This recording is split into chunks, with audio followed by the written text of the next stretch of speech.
السلام عليكم ورحمة الله وبركاته.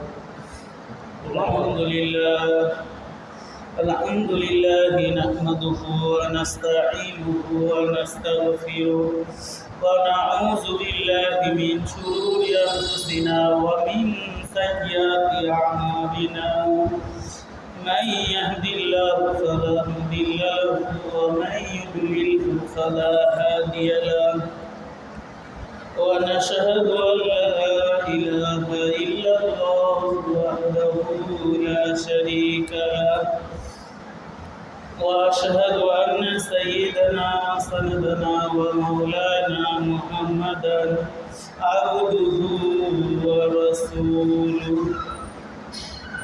الذي أرسله بالحق بشيرا ونذيرا وداعيا إلى الله بإذنه وسراجا منيرا. فقد قال الله تعالى في كلامه المجيد والفرقانه الحميد: أعوذ بالله من الشيطان الرجيم. بسم الله الرحمن الرحيم. وقضى ربك ألا تعبدوا إلا إياه وبالوالدين إحسانا.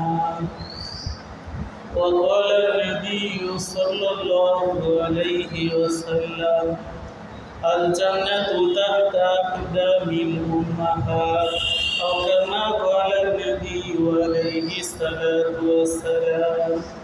وقال الشاعر: दिन की सूरज डूब रही है हम लोगों के सामने, तो जहाँ शोर में किया जवाब है मुस्तफा की सामने।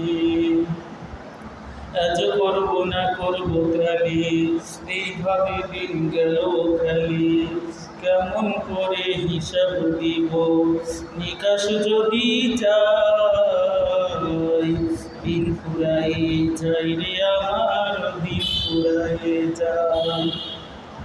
আল্লাহ তাআলা দরবারে লাখ লাখ শুকরিয়া যে আল্লাহ পাক রব্বুল আলামিন আমাদেরকে সফর মাসে 3 নম্বর জুমায় যে আল্লাহ পাক রব্বুল আলামিন আমাদেরকে হাজির করলেন, উপস্থিত করলেন।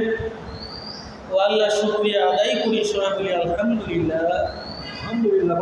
ওই নবীজির উপর দরুদ পড়ি যিনার উপরে আল্লাহ তার ফেরেশতা সমস্ত সৃষ্টিকুল যে নবীর উপর দরুদ পড়ে, আমরা আমাদের স্ব ভাষায় স্ব জবানে ওই নবীজির উপর একবার দরুদ পড়ি, সাল্লাল্লাহু আলাইহি ওয়াসাল্লাম। যে আমরা আলোচনা করতেছিলাম যেসব গুনাহ করলে আল্লাহর আদেশ কাটিয়ে উঠে। 1 নম্বর মায়ের কান্না, সন্তানের অবহেলায় মায়ের চোখের জল। 2 নম্বর মজলুমের আর্তনা। 3 নম্বর বিনা অপরাধে নারীর কান্না। আজকে 4 নম্বর থেকে আলোচনা যে সন্তান মাকে উফ বলে। যে আল্লাহ পাক রব্বুল আলামিন সূরাতুল বনী ইসরাঈলের ভিতরে আল্লাহ পাক বলেন: وَقَضَى رَبُّكَ أَلَّا تَعْبُدُوا إِلَّا إِيَّاهُ وَبِالْوَالِدَيْنِ إِحْسَانًا। আল্লাহ পাক রব্বুল আলামিন কোরআনে কারীমের সূরাতুল বনী ইসরাঈলের ভিতরে বলেন: وَقَضَى رَبُّكَ أَلَّا تَعْبُدُوا إِلَّا إِيَّاهُ, যে তোমরা আমি আল্লাহর কি করব? ইবাদত করব। আমরা আল্লাহর বান্দা, আল্লাহর ইবাদত করব। এরপরে আল্লাহ যে হুকুম দিলেন যে ওয়াকাদা রাব্বুকা আল্লা তা'বুদু ইল্লা ইয়্যাহু ওয়া বিল ওয়ালিদাইনি ইহসানা, যে তুমি তোমার কি করো? মা বাবার ইহসান করো, মা বাবার খিদমত করো। তাহলে 1 নম্বর আদেশ হলো আল্লাহ তাআলার ইবাদত করা। এরপরে দ্বিতীয় আদেশ হলো যে মা বাবার কি করো? তোমরা খিদমত করো, ইহসান করো। ওয়াবিল ওয়ালিদাইনি ইহসানা, আল্লাহ বলেন: ইম্মা ইয়াবলুগান্না ইনদাকাল কিবরা আহাদুহুমা, যদি তোমার জীবদ্দশায় 2 জন বা 1 জনকে যদি তুমি পাও, তাহলে কি করো না? ফালা তাকুল লাহুমা উফ, তাহলে তাদের সামনে তুমি উফ শব্দটি বলবে। তাহলে আয়াত দ্বারা কি বোঝা গেল যে আল্লাহ পাক বলতেছেন যে বাপ মা যখন কি হয় বুড়াবুড়ি হয়ে যায়, বৃদ্ধ হয়ে যায়, বয়স্ক হয়ে যায়, তখন বাপ মায়ের কি স্বাভাবিক সেন্স আর কি থাকে না, যে কথায় কথায় সে কি হয় রাগান্বিত হয়, কথায় কথায় রাগান্বিত হয়ে যায়। তারপরে মেজাজের ভিতরে খিটমিটে ভাব চলে আসে। এই সময় আল্লাহ পাক সন্তানদেরকে আদেশ করলেন যে খবরদার তুমি তোমার বাপ মায়ের সঙ্গে কী করো না, খারাপ আচরণ করিও না। যে আল্লাহর পয়গম্বর বলেন মিফতাহুল জান্নাতি as-সালাত, আল জান্নাতু তাহতা আকদামিল উম্মাহাত, বেহেশত মায়ের পায়ের নিচে। বেহেশত কার পায়ের নিচে? মায়ের পায়ের নিচে। এখানে শাশুড়ির কথা বলা হয় না, যে শাশুড়ির পায়ের তলে বেহেশত এই কথা কি বলা হয় না। কিন্তু তারপরেও বাংলার কুলাঙ্গার ছেলেরা কী করতেছে, যে নিজের মাকে বাদ দিয়ে শাশুড়ির কি পাশাটা শুরু করছে। যে নিজের মা কি খেতে পারতেছে না, সে শাশুড়ির বাড়িতে কি নিয়ে যাচ্ছে, দই মিষ্টি গরুর গোস্ত মাছ বড় একটা ইলিশ নিয়ে কি ডাঁটে চলে যাচ্ছে। অথচ আল্লাহ পাক বলে যে ওয়াকাদা রাব্বুকা আল্লা তা'বুদু ইল্লা ইয়্যাহু ওয়া বিল ওয়ালিদাইনি ইহসানা।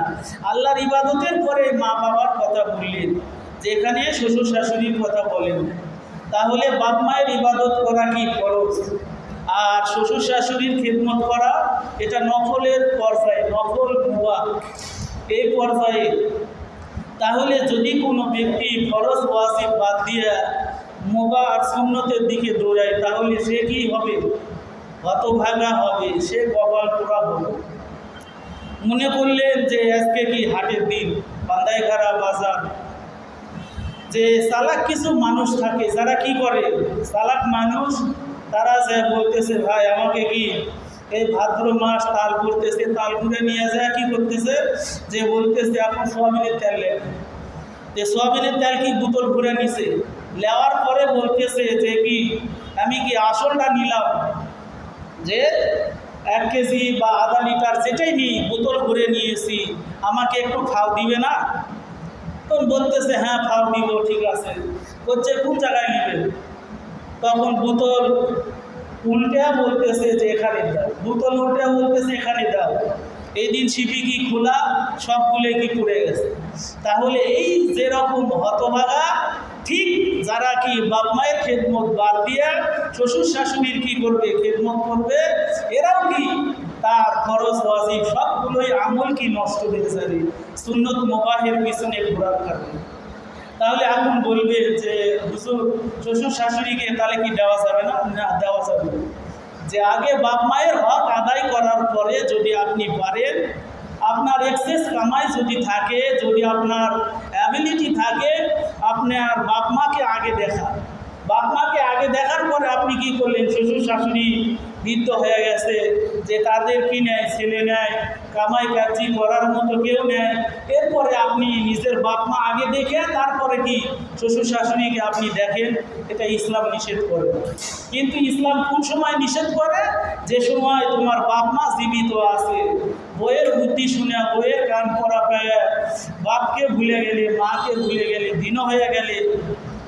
যেই বাপ মা তোমাকে কি করলো না, ছোটোবেলায় ভিন্ন করে দেয়নি। বাপ মা যদি লাত্তি দিয়ে কি ভিন্ন করে দিল নিশা, তো কি দুধ খিলানোর সময় কি হয়ে গেছে, দুধ খিলানোর 2 বছর পার হয়ে গেছে, তো কি আর আমার কি লালন পালন করার টাইম নেই, চলে যা তুল্লাখান চল, কি টাইম নেই খেদমত করার। এইভাবে যদি বাপ মা যদি এই সন্তানকে বাহির করে দিত বাড়ির থেকে, তাহলে সে কি এত বড় হতে পারত না।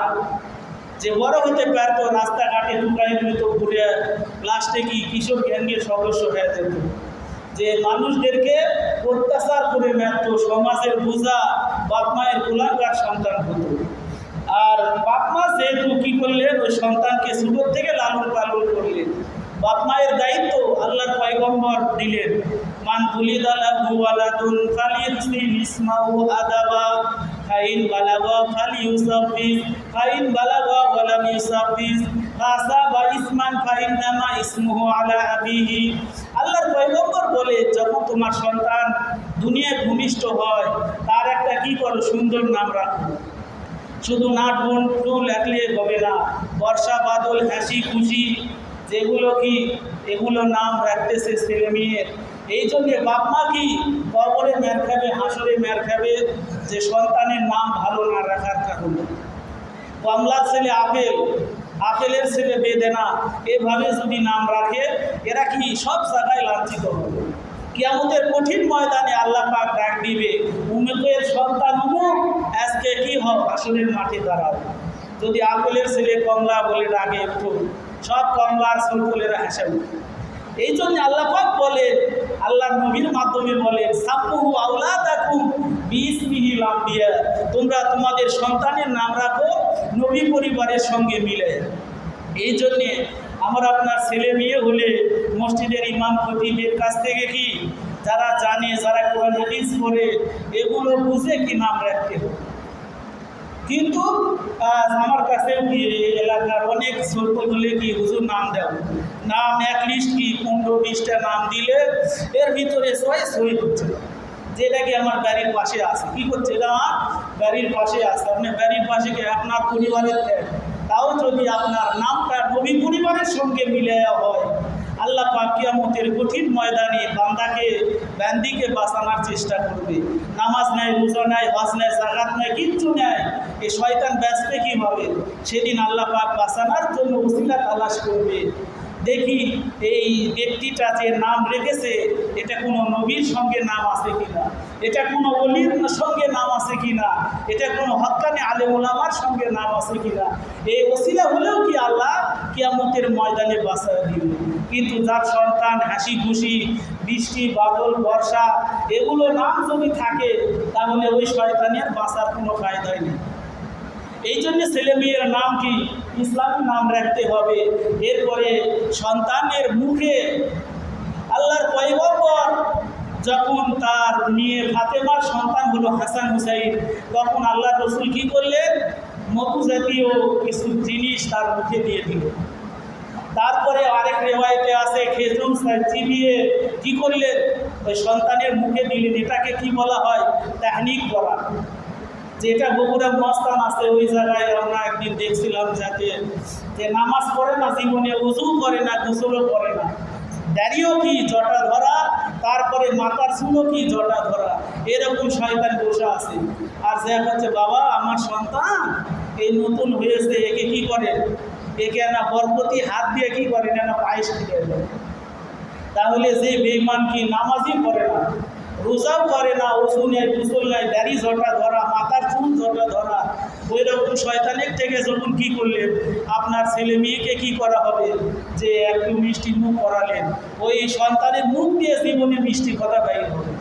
কারণ সে একজন বদকারের মুখ থেকে, বদকারের হাত থেকে যখন এই দুনিয়ার খানা সে গ্রহণ করেছে, তখন তার আসর কি ওই রকম বিয়াদব মার্কায় হবে। এই জন্যে আল্লাহর পয়গম্বর হাসান হোসেন যখন হয়েছিল তার মুখে খেজুর চাবায় মুখ দিয়েছেন, আরেক বর্ণনায় আছে মধু। যে যেটাই হোক, ভালো মানুষ যারা নামাজি ব্যক্তি, যারা মুরব্বী যারা আছে, এদের হাত থেকে কি ওই সন্তানের মুখে কিছু দেওয়া দিলে অবশ্যই কি আল্লাহ বরকত দান করবে। তারপরে তার কি জন্মের সময় ডান কানে আজান, বাম কানে ইকামত, যেটা অধিকাংশই কি হইতেছে না। বর্তমান ছেলে মেয়ে হওয়ার আগেই কি ডাক্তারেরা ভয় দেখাচ্ছে যে তোমার কি এই মেয়ে, এই ছেলে কি এই জরায়ু দিয়ে ব্যয়ী হতে পারবে না, নর্মাল ডেলিভারি সুযোগ নেয়, এমন ভয় দেখা দিল একে সিজার করতে হবে। কোন জায়গায়, যে মেডিকেল কলেজে, তারপরে কি ক্লিনিকে, তারপরে হাসপাতালে ছেলে মেয়েগুলো জন্ম হইতেছে। অধিকাংশ ডান কানে আজান, বাম কানে ইকামত হচ্ছে না। এই জন্য এরা কি সমাজের ভিতরে নাস্তিক হইতেছে। বড় বড় নাস্তিক হয়, ইসলামের বিরুদ্ধে যারা কথা বলে, খবর নিয়ে দেখবেন এদের ডান কানে আজান, বাম কানে ইকামত হয় নাই। যদি ডান কানে আজান, বাম কানে ইকামত হতো, ওই সন্তান জীবনে আলেমদের বিরুদ্ধে দাঁড়াতো না, ওই সন্তান কোনোদিন ইসলামের বিরুদ্ধে দাঁড়াতো না, ওই সন্তান আল্লাহ রসুলকে গালিগালাজ করতে পারতো না, ওই সন্তান জীবনেও কি আল্লাহ দ্রোহী হতে পারত। এই জন্য ছেলে মেয়েদেরকে ইসলামের পথে আনতে হলে আগে কি হতে হবে? বাপ মায়ের ভালো হতে হবে। যেখানকার লঘিপুর দাঁত ও ট্যাবলিগের বয়ান করলাম, ওই জায়গায় বললাম যে ওয়াজের ভিতরে একটা কি কবিতার মতো বলা হয় যে গাই ভালোতে বাসুর ভালো, দুধ ভালো তো ঘি, গাই ভালোতে বাসুর ভালো, দুধ ভালো তো ঘি, বাপ ভালো তো বেটা ভালো, মা ভালো তো ঝি। তাহলে বাপ মা যদি আল্লাহওয়ালা হয়, বাপ মা যদি নামাজি হয়, তার সন্তান কি নামাজি হবে? আবার বলবেন যে বাপ নামাজ পড়ে সন্তান করে না, দুই একটা খেলাফে কিয়াস নিয়মের বিপরীত থাকতে পারে, কিন্তু অধিকাংশ পরিবারে যখন বাপ মা কি হয় নামাজি হয়, তার সন্তান এই রুকু সেজদা দেখে যেও কি সেজদা দেওয়ার জন্য পাগল হয়, মায়ের আগে কি সেজদা করে যায়। যেই জন্যে যেই ঘরে কি মা স্টার জলসা দেখে, ওই ঘরের মেয়ে কি জীবনেও কি ইসলামিক চ্যানেল দেখবে না। ওই কি ছোটো থেকে দেখতেছে আমার মা কি স্টার জলসা জি বাংলা দেখে কি সময় কাটাচ্ছে, আমিও কি এগুলো দেখি। দেখার পরে যখন আমার বিয়ে হবে, স্বামী যখন টিভি কিনে দিতে পারবে না, মনিটর কিনে দিতে পারবে না, তখন স্বামীর সঙ্গে কি তর্ক হয়ে যাবে যে অমুক করে বাড়ি অমুক আছে, তোমার বাড়িতে নেয় কেন? যেভাবে কি স্ত্রীর কথা শুনে ওই স্বামীটাও কি যে দিন পথে চলে যায়। তাহলে কি বললাম, সন্তান যখন জন্ম হয় তার সুন্দর নাম রাখো, ডান কানে আজান বাম কানে ইকামত, এবং কোনো আল্লাহওয়ালার মানুষের মুখ থেকে। আবার অনেকে বলেছেন যে হক্কানি পীর মাশায়েখ যারা আছে তাদের মুখের থুতু অনেকে বলেছেন যে এগুলো সন্তানকে পান করানো।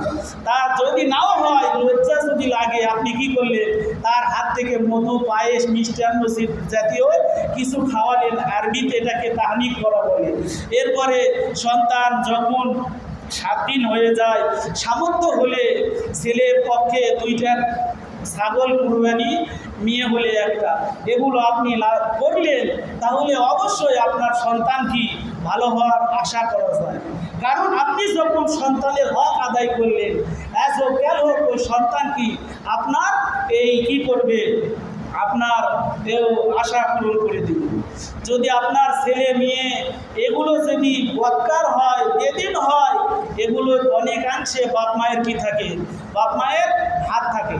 দেখেন হজরতে উমরের সময় একজন ছেলে কি বাপের গলা ধরে নিয়ে গেছে উমরের দরবারে, যা বলতেছে এ আমার বাপ, এ আমার কি ভালো মা নিয়ে এসে দেয় না, এ আমার বাপ কি ভালো মা নিয়ে এসে দেয় নাই, সুন্দর চামড়া হোয়াইট স্কিন দেখে কি বিয়ে করছে, যে মাকে বিয়ে করছে মা কোরআন পড়া জানে না, হাদিস পড়া জানে না, আমার সঙ্গে খারাপ আচরণ করে, আমাকে নামাজ পড়ার কথা বলে না, রোজা করার কথা বলে না, এই বাপ কি আমার কোনো হক আদায় করে না। হে উমর, এখন সময় দুপুর 1টা, আমার বাবার বিচার করুন। তাহলে দেখেন বাপ যদি কি হয়, বাপ যদি ছেলে যদি কি করে বাপের বিচার আদালতে দাখিল করে, তাহলে কি অবস্থা হবে। যে কালকে সোশ্যাল মিডিয়ায় যোগাযোগ মাধ্যমে একটা ছবি ভাইরাল দেখলাম, যে বাপ কি অফিসের ভিতরে মরে আছে, ওই বাপের কি আঙ্গুল নিয়ে বেটা কি এরকম করে কি করতেছে, এই কাগজে টিপসই নিচ্ছে, বাপ মরে গেছে, তারপরেও কি এইরকম করে বাপের কি জমি নেওয়ার জন্য কি টিপসই নিচ্ছে। তাহলে চিন্তা করে যে বাপ মরে যাচ্ছে, বাংলাদেশের ঘটনা, বাপ মরে যাচ্ছে, বাপের লাশ কি ওই জায়গায় বৃষ্টি ভিজতেছে, বলে তারা এই বুড়া কটি জমি রেখে গেছে, যে ভাগ আগে হবে তারপরে বুড়ার খবর।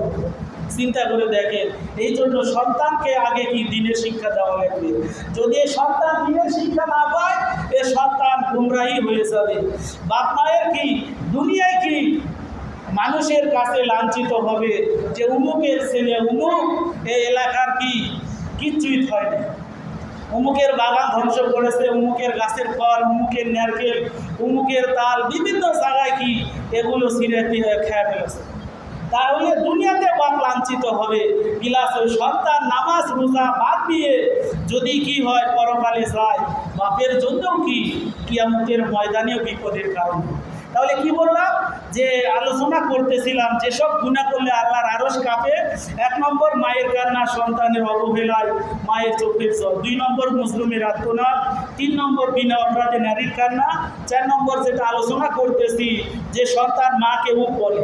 এই জন্য বাপ মা বয়স্ক হয়ে গেলে, বাপ মা যদি কি হয়, মেজাজ খিটমিটে হয়, এ সময় সন্তান যদি বলে উঠ বুড়া মরে না কা, উঠ বা উঠ আহ, যে বুড়া বুড়ি মরে না কার, এটা বলার সঙ্গে সঙ্গে আল্লাহর আরশে আজিমের পায়া থরথর করে কেঁপে উঠে। এই জন্যে বাপ মা আমাদের যাদের আছে, বাপ মায়ের আমরা খেদমত করি। যে বাপ মায়ের খেদমত করার দ্বারা, দেখেন একটা ঘটনা আছে, বড় ঘটনা, খুব সংক্ষেপে বলতেছি, যে আল্লাহর রসুলকে যে দেখেছে, অথবা নবীজি যাকে দেখেছে, একে সাহাবী বলা হয়। ওয়াইস কর্ণী নামক একজন লোক ছিলেন, তিনি কি আল্লাহর রসুলকে দেখেন নাই। আল্লাহর পয়গম্বরের কাছে চিঠি লিখলেন যে আল্লাহর পয়গম্বর, আমার মনে চায় আমি আপনাকে দেখি, কিন্তু আমার মা অসুস্থ, এই জন্য আমি আপনাকে দেখতে পারতেছি না, সাহাবীর খাতায় আমার নামও উঠে নাই। আল্লাহর পয়গম্বর চিঠির জবাব দিলেন যে তুমি কি করো, তোমার মায়ের খেদমত করো, তুমি তোমার মায়ের খেদমত করো। এক সময় আল্লাহর রসুল মারা গেলেন। মারা যাওয়ার পরে আল্লাহর রসুল বললেন যে আমি মারা যাব, আমার গায়ের যে জুব্বা মুবারক এটা ওয়াইস কুরনিকে দিবে। এবং ওমর রাদিয়াল্লাহু তাআলা আনহু বড় বড় সাহাবীদেরকে বললেন যে তোমরা সবাই ওয়াইস কুরনি থেকে দোয়া নিবে, কারণ ওয়াইস কুরনি সে মায়ের খেদমত করার কারণে আল্লাহর রসুলকে দেখলো না, সাহাবী হলো না, আল্লাহর রসুলের আদেশ আর কমান মানার কারণে সে এত উচ্চ দরজায় পৌঁছে গেছে। সাহাবিয়ে কেরাম, যে সাহাবী দুনিয়া থাকতে জান্নাতের সার্টিফিকেট পাইছে, তাকে বললে ওয়াইস কুরনির থেকে তুমি কি নাও, দোয়া নাও। তাহলে একটু চিন্তা করে দেখি, বাপ মায়ের খেদমত করলে এটা কি একেবারে যে আপনি দুনিয়ায় নিঃশেষ হয়ে যাবেন তা না। বাপ মায়ের যত আপনি খেদমত করবেন, আল্লাহ পাক তত আপনার রিজিকের ভিতরে প্রশস্ততা দান করবেন। আপনি বুঝতে পারবেন না কোন জায়গায় কীভাবে আল্লাহ আপনাকে কি ধন সম্পদে বরকত দান করবে। আর মায়ের চোখের পানি, বাবার চোখের পানি আপনি ফেলালেন, যে কি যে বাপের চোখের পানি, মায়ের চোখের পানি ফেলায়া এখন কি করলেন, জমিতে ধান লাগালেন। জমিতে ধান লাগালেন, ওই পুরা বন্যার পানি সব কি সুইচ গেট দিয়ে ঢুকে সব ধানকে ধ্বংস করে দিল।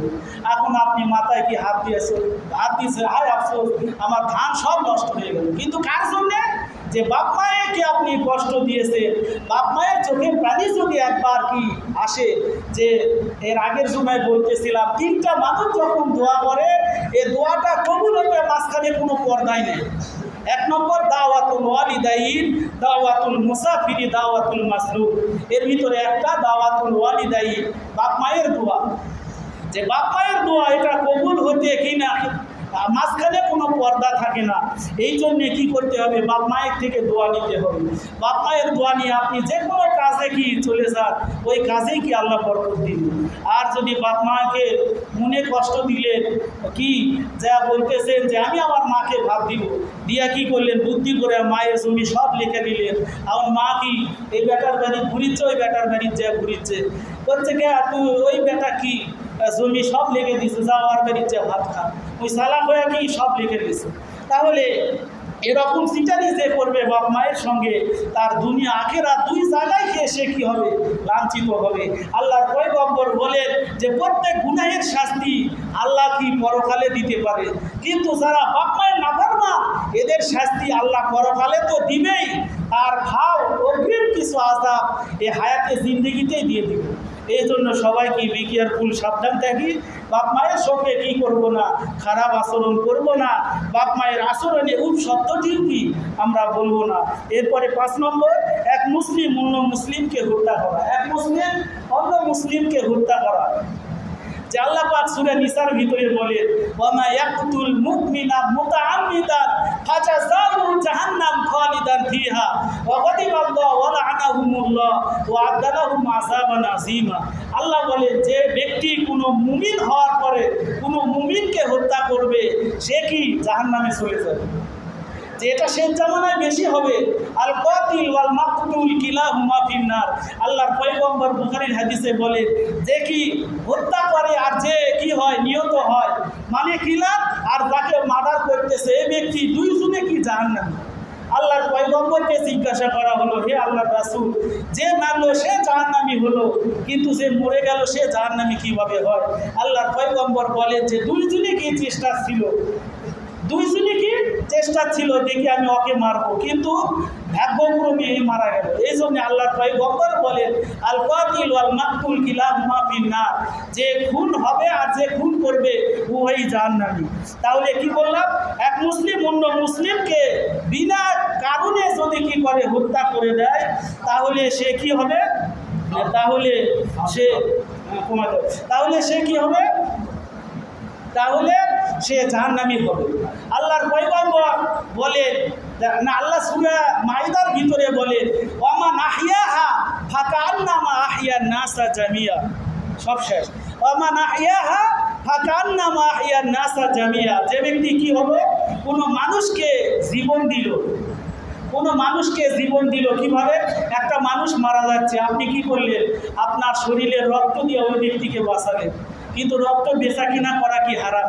কোনোভাবেই কি জায়েজ নেই যে আপনি ইচ্ছা করে আপনার শরীরের রক্ত একজন ব্যক্তিকে দিয়ে দিলেন, সে কি যতদিন চিন্তা থাকবে আপনি ততদিন কি আল্লাহ আপনাকে সওয়াব দিতেই থাকবে। এই জন্য কোনো মানুষ কি কিডনি বিক্রি করা এগুলো জায়েজ নেই, রক্ত বিক্রি করা জায়েজ নেই, যেহেতু এই শরীরটা কি আল্লাহর দান, আল্লাহ আপনাকে দিয়েছে, আল্লাহর জিনিস, আল্লাহর বিনা অনুমতিতে কোনো মানুষকে দান করা জায়েজ নেই, না বিক্রি করা জায়েজ না। আপনি দিতে পারেন, কোনো মানুষ মারা যাচ্ছে, মনে করলেন আপনার মা মারা যাচ্ছে একটা কিডনির জন্য, আপনি সন্তান একটা কিডনি মাকে দান করলেন, মাকে দিলেন, কিন্তু বিক্রি করা যেগুলো কি বিক্রি করে দিলেন, যে আমার কি টাকা নেয়, আমার কি খাবো, গাড়ি নেয়, ঘর নেয়, 5 লাখ টাকা যদি কেউ দেয় আমি কি একটা কিডনি বিক্রি করে দেব, এই কিডনি বিক্রি করা কি জায়েজ না। যদি আপনি এমনিতে দান করেন তাহলে চলবে, কিন্তু আপনি বিক্রি যদি করেন, রক্ত বিক্রি করে অনেকে খায়, যে এগুলো কি জায়েজ না। তাহলে আল্লাহ পাক বললেন ওয়ামা নাহিয়াহা ফাকান্নামা আহইয়ান নাসা জামিয়া, যে ব্যক্তি একটা মানুষকে বাঁচিয়ে দিল সে যেন গোটা দুনিয়ার মানুষকে বাঁচাইলো, সবাই সুবহানাল্লাহ।